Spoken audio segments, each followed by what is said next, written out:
Hello, my name is Ryan Beardall. In this video, you'll learn how to set up and use the Dentrix time clock. This feature has existed since version 10.5, and we'll be demonstrating the G5 version here for you today. Each employee needs to be set up in the time clock individually, and we'll do that by right-clicking on the Quick Launch, choose Time Clock, and Time Clock Setup. If passwords are enabled, the user must have password rights to Time Clock Setup in order to open this window. Highlight the employee that you want to set up and choose the Auto Punch-Out settings. Do not use Auto Punch-Out means that the employee must remember to punch out each day on their own. Auto Punch-Out Time allows that Dentrix will automatically put a clock out on employees who forget to clock out at the end of their shift. You can, of course, set the time that auto punch should take place. Under the Pay section here, we can calculate if they are salary, or if they are hourly, you can put in their hourly pay rate, and then that will be calculated for you later when we run the payroll report. The next section here for overtime pay gives you the option not to calculate it at all, or to calculate it as of a percentage. 150 would be time and a half, and then you can base that on a 40-hour work week or an 8-hour work day.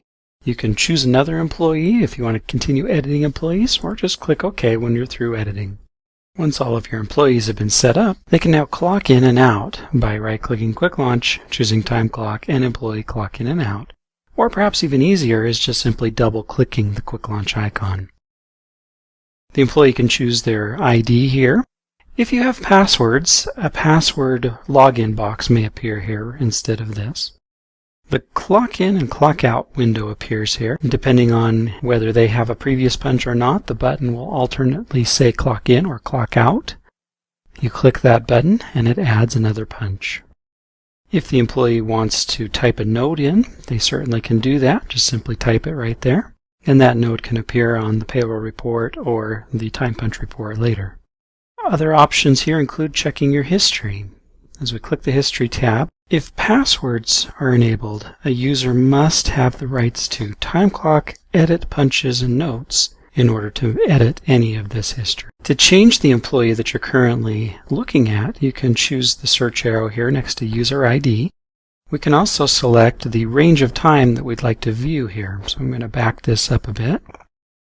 Now you see on today's punches I have a note entered. The little musical note there at the left has turned to a different color. If we click on that note, it lets you view or edit the note. Likewise, if you need to edit a punch time, you can just click on the time and it brings up an editing dialog where we can make changes. If I do make changes to the time and I click away, you'll notice that it becomes a red time, indicating that something was changed here. If a time punch needs to be deleted, just erase the entire box. It does give you a total hours for each day, calculated underneath the date there, and a total hours at the bottom, calculating the entire time period that you're looking at. When you're finished, either close this window or click another area of the window. This third tab is the Reports tab. If passwords are enabled, the user must have rights to Time Clock Print Payroll Report or Time Clock Print Time Punch Report. The report date will always reflect today, could be changed if needed. Highlight the employees that you wish to print these reports for, and as you can see, you can highlight multiple employees, and select the dates that the report should cover. The Time Punch report will list the ins and outs punches for each employee and to give you a total time. The payroll report will calculate and print each employee's ID, whether they're hourly or salary, and their pay rate and their overtime rate. If you check Include Details, it will also give you the same details that the Time Punch report gives you with their in and out punches. If you've made changes here that you'll be using frequently when you print reports, you can save as default in the bottom left corner so that you don't have to reset these settings every time. And that's how Dentrix does it. For more tips and training, please visit the Online Resource Center.